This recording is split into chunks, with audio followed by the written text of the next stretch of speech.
मेरी टैक्सी में सफ़र करने वाले ये मुसाफिर कहते हैं कि सियासत में जो जिसका हक़ है वो उसको मिलना चाहिए। कमिश्नरी निज़ाम के आने से शहरियों की मुश्किलात में मज़ीद इजाफ़ा हो जाएगा। आइए देखते हैं इनकी मज़ीद बातचीत। तो नए पढ़े शुरू होंगे इस पर कमिश्नरी निज़ाम। हाँ ना, मेरा ख्याल है MQM में तो मुखालफत की है।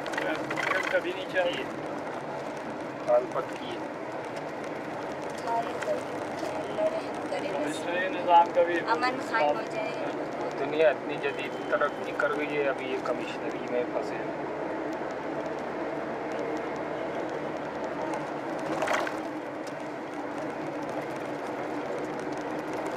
दोनों में फ़र्क क्या है कमिश्नरी निज़ाम में? उसमें कोई फ़र्क नहीं, कहानी को पकड़ो या वो अपनी ये मर्जी से होता लगा है सकते हैं। कि इलेक्शन के बगैर बैठते हैं। जैसे वज़ीर दाखिला की जगह पे मुसीर दाखिला होता है, वो अनएलेक्टेड होता है।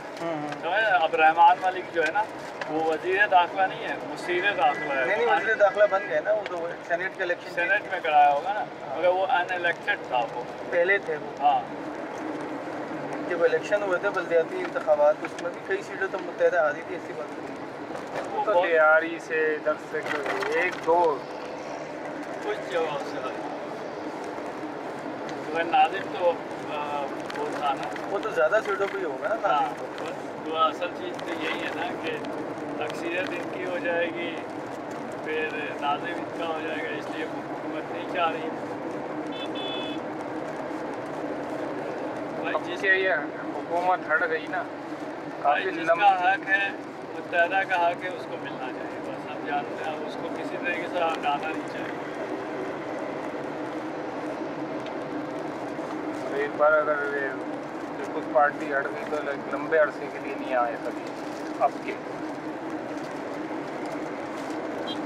आवाम के ऊपर है ना, जिसको वोट देंगे उसको उसमें इन सिंधियों से भी हमारी बात होती है, सिंधी भी ना लाएँ। बेनज़ीर की बात ही अलग थी, वो ये कहते हैं यार, ये तो आवाम, हमारी आवाम किसी हाल में खुश नहीं थी। जो बेनज़ीर थी, जब उसको लोग कहते थे कि यार इसने ये कर दिया, वो कह रहे नहीं साईं, अब तो वो जब मुशर्रफ साहब आए तो उनको लोग तो वो तौबा करके आई थी, वो कह रहे हैं सिंधी। मैंने कहाँ से सारी बात है, इसमें अगर काम नहीं करना था, मुल्क के लिए कुछ करना चाह रही थी तो मारो आज ही। अब सही होके आई थी कहते हैं।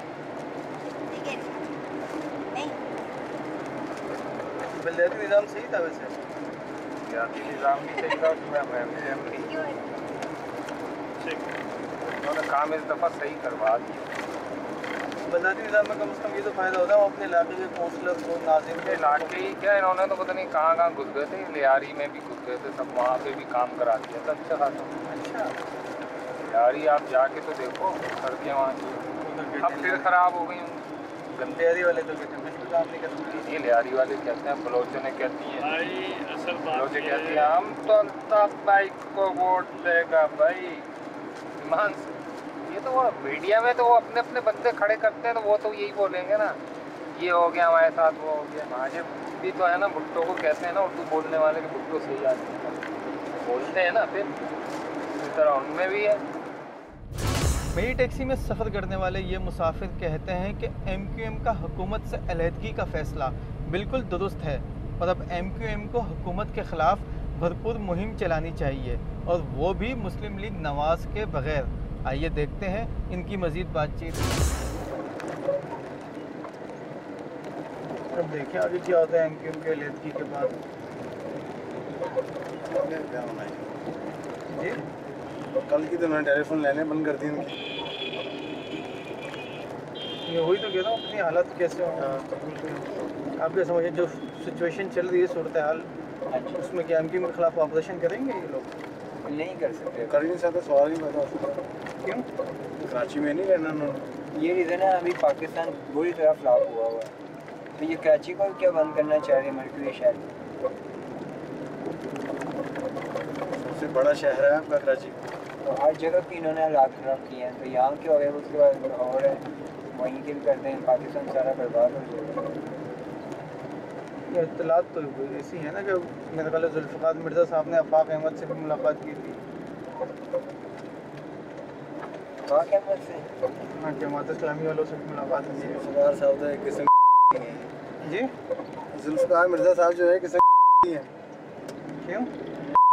उनको माफ़ नहीं किया। हमला कर दिया उनकी टीम पे, गाली गुली निकालना पूरी चले गए उनकी। उस गालियाँ वालियाँ अब बताए ना, उसकी इज्जत क्या रही है? वही तो कह रहा हूँ कि वो गुंडा कर दी ना, जो मर्जी कर सकते हैं भाई, कोई कुछ कर दिया।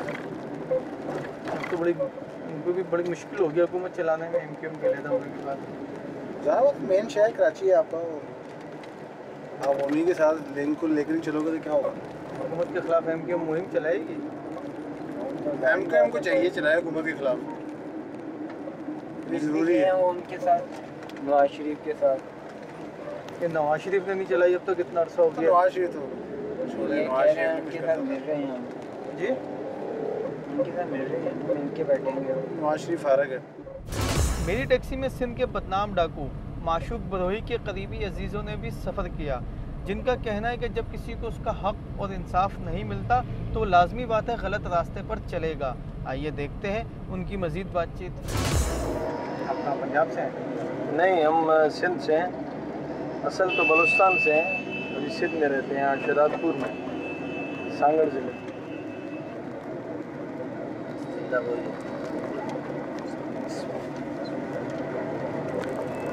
हम बिरोई हैं। हमने तो एक ही बदोही का नाम सुना था। हाँ माशूक बदोही, हाँ, आशिक इसका बड़ा अखबार में नाम आता था। हाँ हाँ, माशूक हमारे इलाके का था, वो इधर आया था।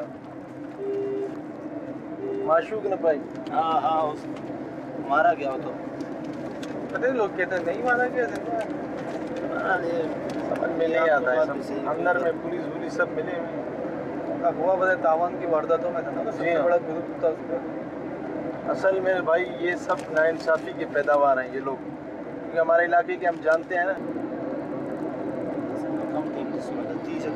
लेकिन बंदा अगर चले जुल्म से तंग आके कोई डाकू बनता है या टिकट बनता है तो वो उस जालिम को मारे ना, एक आम पब्लिक। नहीं, वो जैसे ड्राइवर को लूट रहे। नहीं, वो उसका अपना अलग वो था, वो सिर्फ उसी के पीछे पड़ा हुआ था।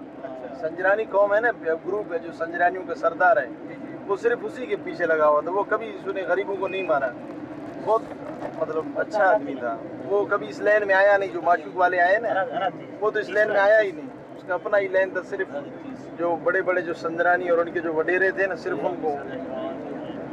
आपने माशूक बदोही का भी बताया ना कि वो भी उस पर जुल्म हुआ तो हाँ, ये तो गलत है। हाँ, करता है, आप उसको मारे। उनको मारे, हाँ वो तो है। बस ये है कि एक चीज़ की जब इब्तिदा होती है ना, इंसान जब एक गुनाह कर लेता है ना, फिर बस गुनाह के अंदर ये तासीर है, इंसान एक गुनाह करता है, दूसरा गुनाह फ़ौरन कर लेता है। तो चलते चलते ये लोग इतने बढ़ जाते हैं कि उनके दिल पत्थर बन जाते हैं। फिर कई ग्रुप मिलते हैं, कोई कहाँ से कोई कहाँ से, बस किसी को अपना बड़ा बना लेते हैं। जुल्म तो जुल्म है, जो भी कर लें। अब अल्लाह बेहतर जानता है कि उसमें कितनी हकीकत है कि माशूक बदोही ने इतने बंदे अगवा किए, इतने। हाँ, अब अल्लाह बेहतर जानता है, हम तो नहीं जानते। भाई मसला ये है कि मैं बताऊँ, माशूक का असल जो गढ़ था ना, वो अब चौकी था असल गढ़। तो हमारे भाई खुद पुलिस में हैं। भाई ने कहा कि पूरी पुलिस के जो बड़े बड़े अफसर हैं, हत्ता कि बलूचिस्तान के वज़रा हैं, इनके साथ मिले हुए हैं।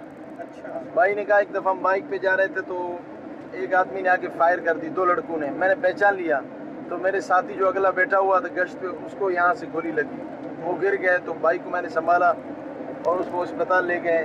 तो मैंने जाके SHO को बताया कि मैंने ये लोग मुलविस हैं, मैं जानता हूँ, इनके खिलाफ केस दाखिल करूँ। दूसरे दिन SHO ने उन लड़कों को बुलाया और थाने के अंदर बिठाया। मुझे बुलाया, कहा अच्छा इन लड़कों को आप कहते हो? मतलब ये है कि मुझे सामने करने का मकसद ये है कि इसको अपने रास्ते से हटाओ सिर्फ। मैंने कहा हाँ, अब मैं क्या बोल सकता हूँ? मैं कहता हूँ ये है तो ये बड़े वो हैं, ख़तरनाक लोग हैं। तो मैंने कहा हाँ, मुझे शक है इन लोगों पर।